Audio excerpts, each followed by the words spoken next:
Hello student, जय हिंद। आप सभी का फिर से एक बार इस YouTube platform math research centre पर आप सभी का स्वागत है। आज बच्चों बात करने वाले हैं कक्षा 10 के लिए मोस्ट इंपॉर्टेंट टॉपिक जिसे हम लोग बोलते हैं द्विघात समीकरण।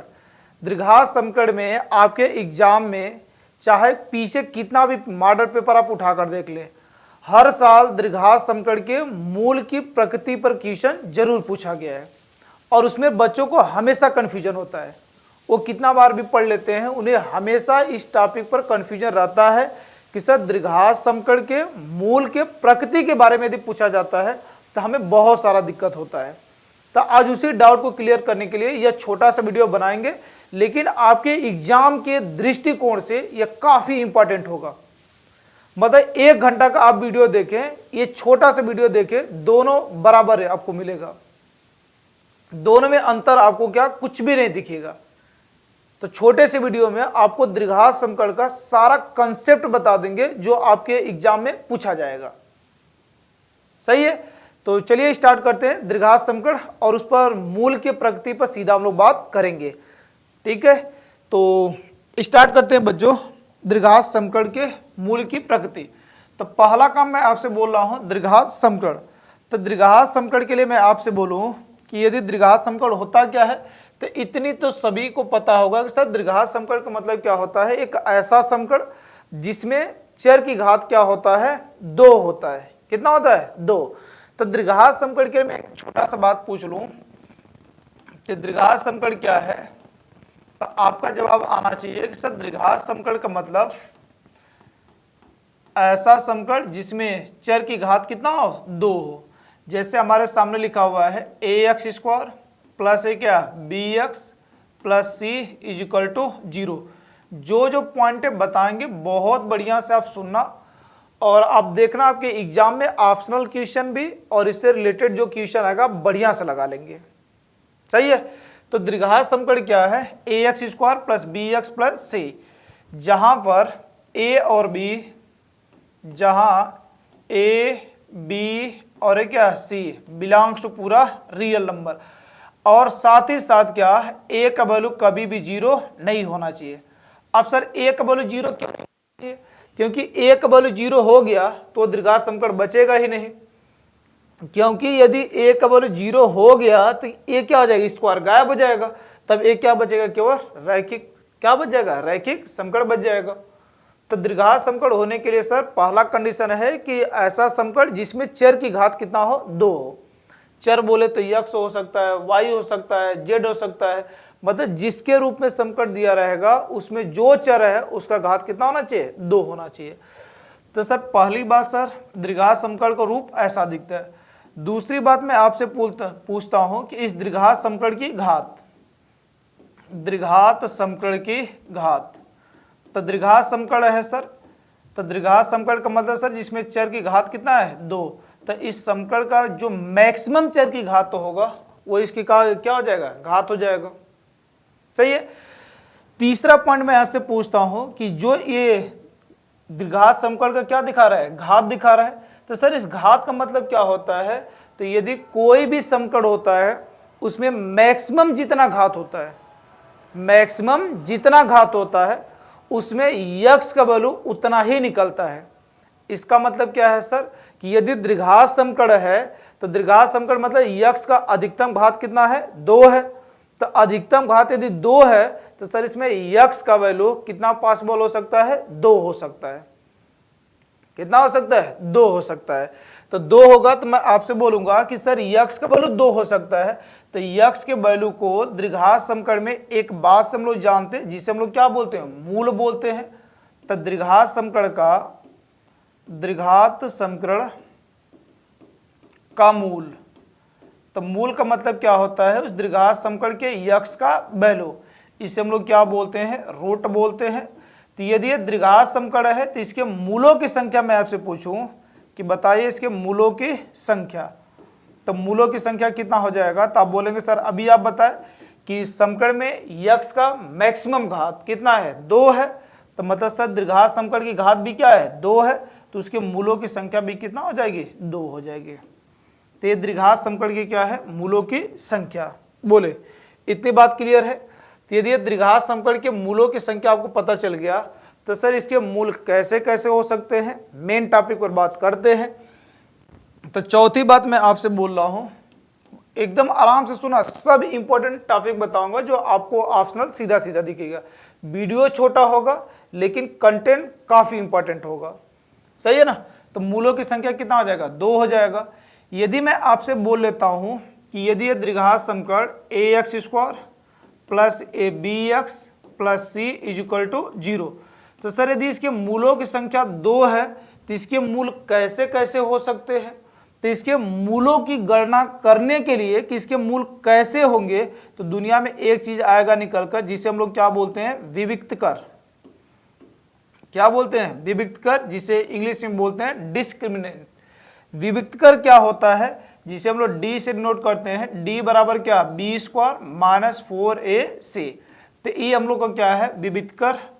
b क्या है, x, a क्या है, x² का गुणांक है, c क्या है, अचर है। मैं आपसे बोलूंगा कि ये x के मल्टीप्लाई में है तो ये क्या होता है, तो x के मल्टीप्लाई मतलब ये क्या है, x का गुणांक है, और यहां पर क्या है, x का स्क्वायर का गुणांक, यहां पर क्या है, x का गुणांक। तो मैं आपसे पूछता हूं कि x² का गुणांक, x² का गुणांक, तो x² का गुणांक कितना हो जाएगा, a हो जाएगा। x का गुणांक मैं आपसे पूछता हूं कि x का गुणांक कितना होगा, तो आप बोलेंगे सर x का गुणांक कितना है, b है। और तीसरा मैं आपसे पूछ लेता हूं अचर वैल्यू, तो अचर वैल्यू कौन सा है, c है, सही है। तो ये आपको छोटा छोटी बात है, इसे आप क्या करें, ध्यान रखें। तो ये क्या है सर, द्विघात समकरण के मूल की प्रकृति के बारे में मुझे जानना है। तो सर पहला काम हम लोग क्या निकाल लेते हैं, विविक्त कर, और यही विविक्त कर क्या करेगा, मुझे सब कुछ बताएगा। क्या बताएगा, तो ध्यान से देखें। अब इस विविक्त कर से हम लोग क्या क्या डिसाइड कर सकते हैं, तो इस विविक्त कर से हम लोग बहुत कुछ डिसाइड कर सकते हैं कि सर यदि d का वैल्यू, यदि d का वैल्यू या तो क्या होगा, 0 से क्या होगा, बड़ा होगा, या तो d का वैल्यू क्या होगा, 0 के बराबर होगा, या तो d का वैल्यू क्या होगा, 0 से छोटा होगा। अब इसी 3 बात पर क्या चलेगा, हम लोग की बात चलने वाली है। यदि d का वैल्यू क्या है, 0 से बड़ा है, तो 0 से बड़ा होने का मतलब क्या है कि इसका सर मूल कैसा होगा, तो इसका मूल होगा वास्तविक, कैसा होगा, वास्तविक होगा। और क्या होगा, असमान। असमान का मतलब क्या है कि भिन्न भिन्न आएगा, मतलब एक ही x का वैल्यू दूसरा आएगा और एक ही x का वैल्यू क्या आएगा, दूसरा आएगा, अलग अलग आएगा, डिफरेंस आएगा। उसी को हम लोग बोलते हैं कि यदि d का वैल्यू 0 से अधिक है तो उसका मूल कैसा आएगा, असमान आएगा। लेकिन यदि d का वैल्यू 0 के बराबर हो जाए तो इसका मूल कैसा होगा, तो इसका मूल होगा वास्तविक, वास्तविक और कैसा होगा, समान, वास्तविक और क्या, समान। और यदि d का वैल्यू 0 से क्या हो गया, छोटा हो गया, तो उस टाइम इसका मूल कैसा हो जाएगा, काल्पनिक, उसका मूल कैसा हो जाएगा, काल्पनिक हो जाएगा, सही है। और यदि आपके एग्जाम में पूछ लिया जाता है, या आपके एग्जाम में पूछ लिया जाएगा, या तो बोल देगा कि उसके मूल क्या है, केवल वास्तविक है, क्या है, केवल वास्तविक है। तो केवल वास्तविक का मतलब क्या है कि यहां से बोल दे कि केवल वास्तविक है, केवल वास्तविक। तो केवल वास्तविक में आप एक बात ध्यान देंगे कि सर जब d का वैल्यू 0 से बड़ा है तभी वास्तविक है, जब d का वैल्यू 0 के बराबर है तभी वास्तविक है। तो जब केवल वास्तविक बोल देगा तो उस टाइम आप ध्यान रखना कि d का वैल्यू क्या, greater than or equal to 0, सही है। तो इस तरीके से क्या करते हैं, मूल की प्रकृति के बारे में इस विविक्त कर से क्या करते हैं, गणना करते हैं, सही है। ये ऑप्शनल क्वेश्चन में बहुत आपसे पूछा जाता है। जैसे मैं एक छोटा सा एग्जांपल लिख आपको सारी बातें समझाता हूं, ध्यान से देखें। जैसे एक छोटा सा एग्जांपल लिख लेते हैं कि द्विघात समीकरण, द्विघात समीकरण, द्विघात समीकरण x² plus 2x plus 5 equal to 0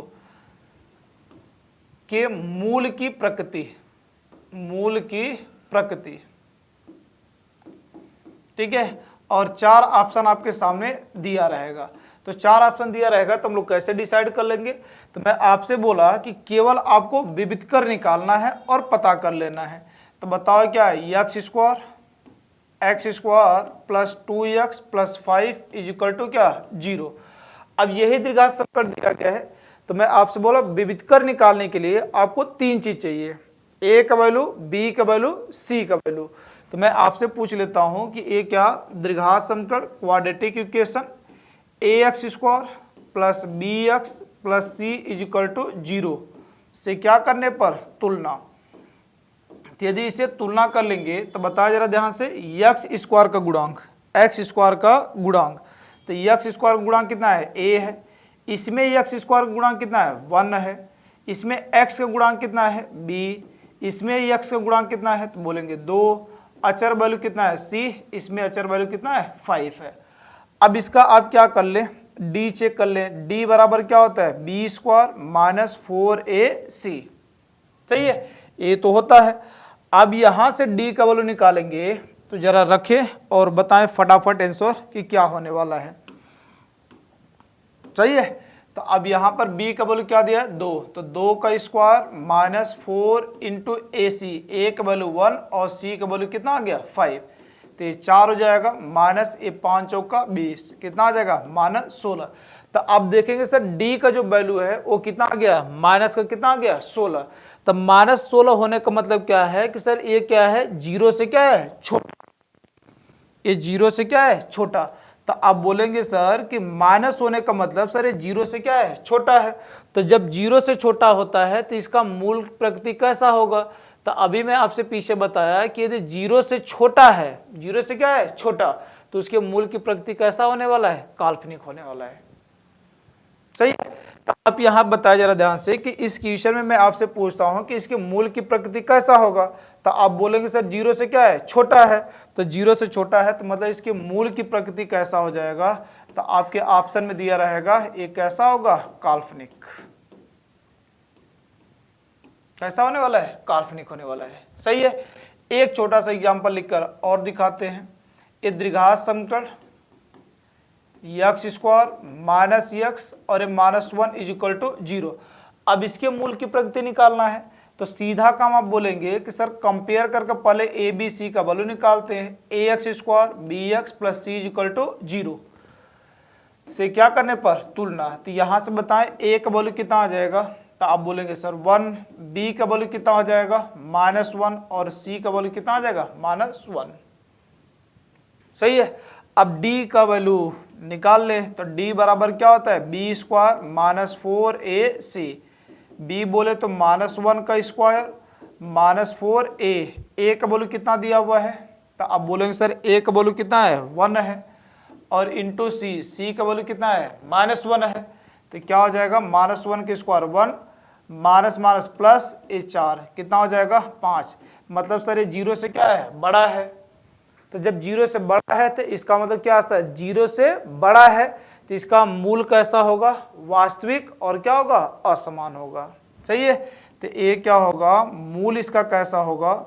वास्तविक, वास्तविक और कैसा होगा? असमान होगा। सही है, वास्तविक और क्या होगा? असमान होगा। तो इस तरीके से ऑप्शनल क्वेश्चन में क्या होते हैं? ऑप्शनल क्वेश्चन द्विघात समीकरण पर बहुत सारे पूछे जाते हैं, इसके मूल की प्रकृति पर। जैसे और भी सारा क्वेश्चन मैं लिखकर आपको दिखाता हूं, तो ध्यान से आप देखें कि सर और भी कैसे टाइटल बन सकते हैं क्वेश्चन के। तो ध्यान से देखें, जैसे अभी आपको बोल देगा, दूसरा टाइटल बोल लेता हूं कि यदि के x square minus 2x minus 3 is equal to 0, ये द्विघात समीकरण के x square minus 2x minus 3 is equal to 0 के मूल वास्तविक हैं। कैसे हैं? वास्तविक हैं। तो k का मान ज्ञात कीजिए, तो k का मान ज्ञात कीजिए। सही है ना? तो अब जरा ध्यान से देखिए, इसका मूल कैसा बोला है? वास्तविक है। यदि मूल वास्तविक है तो आपसे किसका वैल्यू पूछा है? k का वैल्यू पूछा है। तो मैं अभी आपसे क्या सिखाया कि यदि मूल वास्तविक केवल बोले, केवल क्या बोले? वास्तविक, वास्तविक यदि केवल बोलेगा तो डी का वैल्यू क्या है, 0 से बड़ा भी हो सकता है और क्या हो सकता है, बराबर भी हो सकता है। तो अब पहला काम क्या करेंगे सर, के x square minus 2x minus 3 is equal to 0। अब द्विघात समीकरण से कंपेयर कर कर ए बी सी का वैल्यू क्या कर लें, निकाल लें। तो ए क्या, द्विघात समीकरण a x square plus b x plus c is equal to क्या, 0 से तुलना करने पर, सही है ना। तो तुलना कर लेंगे तो बताओ जरा ध्यान से, ए का वैल्यू कितना है, एक्स स्क्वायर गुणा कितना है, ए है, इसमें एक्स स्क्वायर गुणांक कितना है, के है, बी एक्स का गुणांक है, इसमें एक्स का गुणांक कितना है, -2, सी अचर, इसमें कितना है, -3। अब बोला है सर इसका मूल कैसा है, वास्तविक। तो मैं आपसे क्या बोला, केवल वास्तविक बोलता है, क्या बोलता है, केवल वास्तविक बोलता है। तो उसके लिए क्या है सर, मूल वास्तविक है, वास्तविक है तब। तो बताया जरा ध्यान से, मूल वास्तविक होने का मतलब sir d is greater than or equal to क्या होता है, 0 होता है, जब केवल क्या बोले, वास्तविक है। चाहिए, यही बात तो आपसे बताए। अब d का वैल्यू आप क्या कर ले, रख ले फटाफट। तो d का वैल्यू क्या होता है sir, b square minus 4ac greater than or equal to क्या हो जाएगा, 0 हो जाएगा। तो बताएं जरा ध्यान से, b का वैल्यू कितना है, -2 स्क्वायर माइनस 4ac, ए का वैल्यू कितना है, के, और सी का वैल्यू कितना है, -3 is greater than or equal to क्या हो जाएगा, 0 हो जाएगा। तो ये क्या हो जाएगा, -2 का स्क्वायर 4, माइनस माइनस क्या हो जाएगा, प्लस, और 4 × 12, k greater than or equal to क्या हो जाएगा, 0 हो जाएगा। आप सर इसे क्या करते हैं, 4 को उठाकर उस साइड,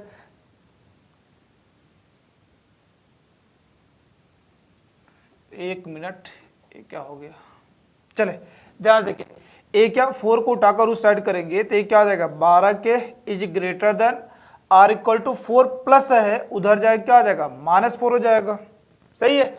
अब ये -4 हो जाएगा तो सर हम लोग से के का वैल्यू पूछा गया है, किसका वैल्यू पूछा गया है, के का। तो 12 मल्टीप्लाई में तो कहाँ चला जाएगा, डिवाइड में, तो -4/12। तो ये क्या आ जाएगा, k is greater than or equal to -1/3। तो आपसे क्या करता है, इसके मूल के प्रगति पर बहुत सारा क्वेश्चन पूछा जाता है, सही है। तो ये आपका द्विघात समीकरण पर एक छोटा सा वीडियो रहा, जो आपको ये एग्जाम में बहुत हेल्प करेगा। ऑप्शनल क्वेश्चन में कम से कम 2 मिल जाएगा। उसके बाद जब उस समीकरण लगाने के लिए आएगा तो ऐसा मूल की प्रगति आपसे कुछ भी बोलकर उसमें कोई एक कांस्टेंट वैल्यू दे देगा, मैं के लिया हूँ तो कोई हो सकता है उसमें ए दे दे, बी दे दे, कुछ भी दे सकता है, कांस्टेंट वैल्यू देकर आपसे मूल वास्तविक बोलकर, वास्तविक समान बोलकर, वास्तविक समान असमान बोलकर, या केवल वास्तविक बोलकर सभी क्वेश्चन पूछ सकता है। तो सभी के लगाने का तरीका क्या है, सेम है। तो आपको ये वीडियो कैसा लगा कमेंट कर जरूर बताएं, और यदि आप ऐसे ही वीडियो को और चाहते हैं तो उसे कमेंट जरूर करें।